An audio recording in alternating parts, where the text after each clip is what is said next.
Matapos magpasaring ni Pangulong Marcos sa day 1 ng kampanya, binatikos ni dating Pangulong Rodrigo Duterte ang Administrasyong Marcos tungkol sa droga, bigas at iba pang issue. Saksi, si Marisol Abduraman. Na ang Pilipino napipika na either to failed promises. Sa proclamation rally ng PDP laban kagabi, binanata ni dating Pangulong Rodrigo Duterte ang Marcos administration. So kagaya nitong bigas, which is really tumatama yan sa tiyan pati sa puso ng Pilipino, hindi niya nakuha yung pinaka, either is subsidized o whatever, but it goes on up and nahihirapan po ang Pilipino to cope up. Ipinangako ng kampanya ng 2022 elections na mapapababa ni Pangulong Marcos ang presyo ng bigas sa 20 pesos kada kilo. Pero kalaunan, nilinaw ng Pangulo na aspiration o target lang ito. Hindi natapos dito ang pambabatikos ng dating Pangulo. Meron isang presidente na talagang bangag. Wala siyang binanggit na particular na patunay. Hindi naman buang. Pero yung bisyo ng droga, long term yan. Maging ulol si Marcos, ganito na lang. Marami tayong problema. I think the Marcos government has fallen short. May sinabi naman ang dating Pangulo kaugnay sa mga senador. Ngayon, marami kasi sila, ano dapat ang gawin natin?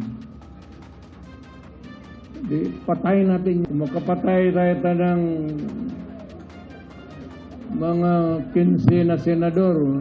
Pasok na tayo lahat. The only way to do it is to pasabugin na lang natin yung No comment ang sagot dyan ng Presidential Communications Office. Gayun din sa mga sinabi ng dating Pangulo tungkol sa presyo ng bigas at paggamit umano ng Pangulo ng droga.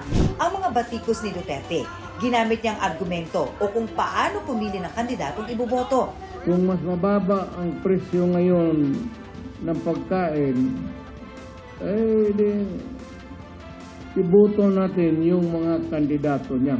If it's easier for you to find employment or jobs now than before, then go for Marcos. Halos pareho sa pangungumbinsi ng Pangulo sa mga botante sa proclamation rally ng administration senatorial slate nitong Martes. Wala sa kanila ang may bahid ng dugo dahil sa tukhang. Wala sa kanilang kasabwat sa pagbulsa ng sako-sakong pera pinagsamantalaan ang krisis ng pandemya. Wala sa kanila ang mga pumapalakpak sa China at natutuwa pa kapag tayo ay binobomba ng tubig. Walang direktang pinangalanan, pero pamilyar ang mga isyong binanggit, partikular ang tungkol sa West Philippine Sea, pogo at war on drugs. Wala sa kanila ang tagataguyod ng pugad ng krimen, ng sentro ng paglalapastangan ng mga kababaihan na mga pogo. Patuloy nating hinihinga ng pahayag ang kampo ni Duterte sa mga pahaging. Pero ilan sa mga yan ang dati nang sinabi ng Pangulo na kailangan gawing tulad ng drug war. Para sa GMA Integrated News, ako si Marisol Abduraman, ang inyong saksi. Kahit po araw ng mga puso, tuloy ang pangangampanya ng mga kandidato sa pagkasenador. Ating saksihan. Panel Speaker si Jocelyn Andamo sa Black Hearts Day press con. Si Bam Aquino nagpunta sa ilang kolehiyo sa Quezon. Nagprotesta sa DA office laban sa rice tarification law sina Ronel Arambulo at Danilo Ramos. Si Teddy Casino nagpunta sa Laguna. Si Representative Franz Castro namigay ng rosa sa paaralan sa Valenzuela. Si Mimi Doringo nagpunta sa mga terminal sa Laguna. Nagsalita sa isang event sa Laguna si Luke Espiritu. Dumalo sa media forum sa San Juan si Gringo Onasan. Si Senadora Amy Marcos nagpunta sa palengke sa La Union. Nagpunta sa Taguig sina Attorney Sonny Matula at Sultan Subair Mustafa. Nag-ikot sa Cubao Arayat Market si Liza Basa. Dumalo si Senador Francis Tolentino sa mass wedding sa Cavite. Patuloy naming sinusundan ang kampanya ng mga tumatakbong senador sa eleksyon 2025. Para sa GMA Integrated News, Tina Panganiban Perez, ang inyong saksi. Arestado po sa isang apartment building sa Laguna ang 3 Chinese national na walang visa at immigration permit. Iniimbestigahan sila ngayon kung posibleng sangkot sila sa pang-espiya sa bansa. Saksi si Salima Refran.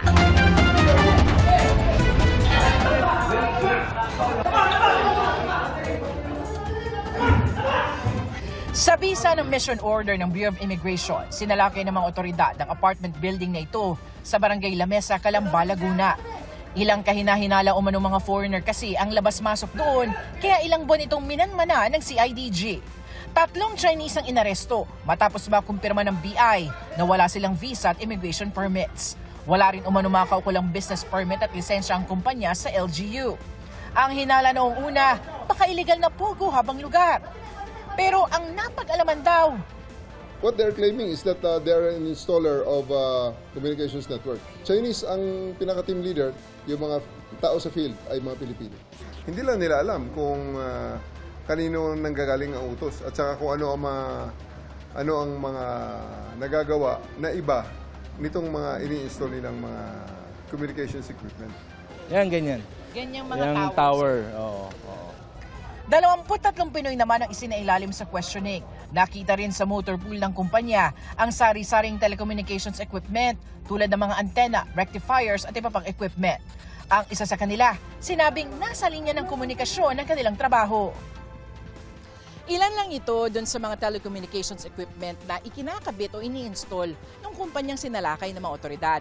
Ang mga ito, pati na yung mga computer at gadgets sa opisina, isa sa ilalim rin sa investigasyon oras na makakuha na ng kaukulang mga warrant ang mga otoridad.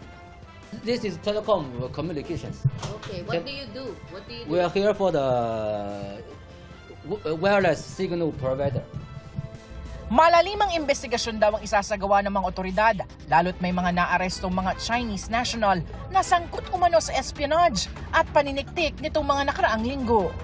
Alam mo naman ng communication nandyan yung isa sa mga lifeline sa ngayon, ito yung pinaka-lifeline ng isang bansa. That will be a great problem, lalo na kung hindi tayo ang may hawak, lalo na kung ibang tao ang may hawak o ibang bansa, di ba?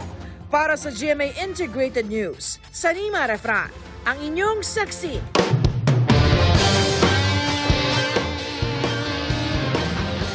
Nakamit ng men's curling team ng Pilipinas ang kauna-unahang medalya ng bansa sa Asian Winter Games. Ito rin ang unang gold medal ng Southeast Asia sa naturang palaro. Ang makasaysayan nilang tagumpay sa pagsaksi ni Darlene Kai. Makapigil hininga ang laban sa pagitan ng Pilipinas at South Korea sa finals match ng men's curling sa Asian Winter Games sa Harbin, China. Git-gita ng laro sa pagitan ng ating pambato laban sa team ng South Korea na kasalukuyang number 1 sa Asia. Gintong medalya ang nakataya. Pero sa huli,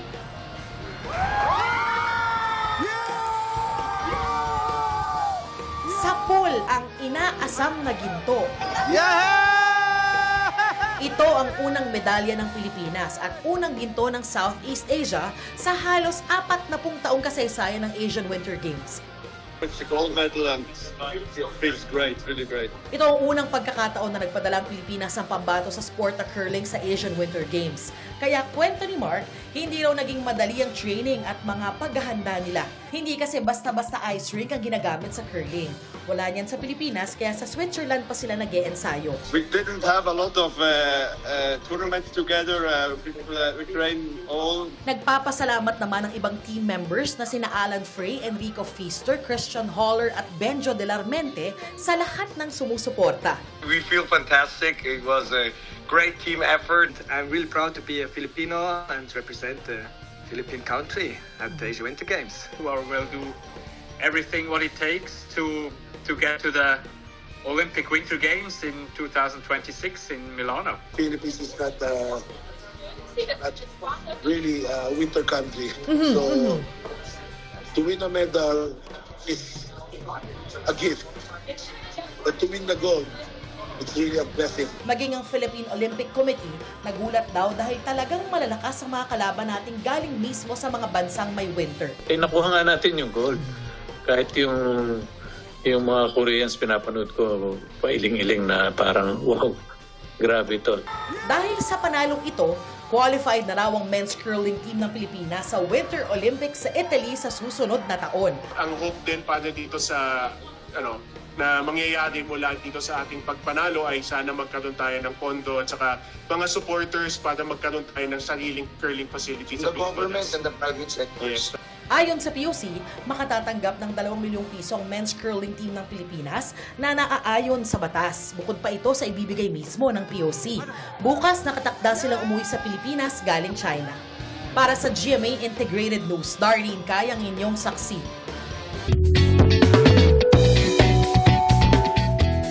No boyfriend pa ba ang mga anak? No problem. Divine intervention ang solusyon dyan ng isang nag-viral na tatay online. Sa'yo, bigay yan ni sister para daw looking for a good Oh my gosh! Tapos pinagpadasal ko pa kayo para bukas. Natawa na lang ang uploader na si Patricia at ang kanyang kapatid na binigyan sila ng prayer booklet isang araw bago mag-Valentine's Day. Gumamit din daw ng prayer book noon ng kanilang ama para magdasal na makahanap siya ng mapapangasawa. Ganon din ang nangyari sa kanilang tiyahin.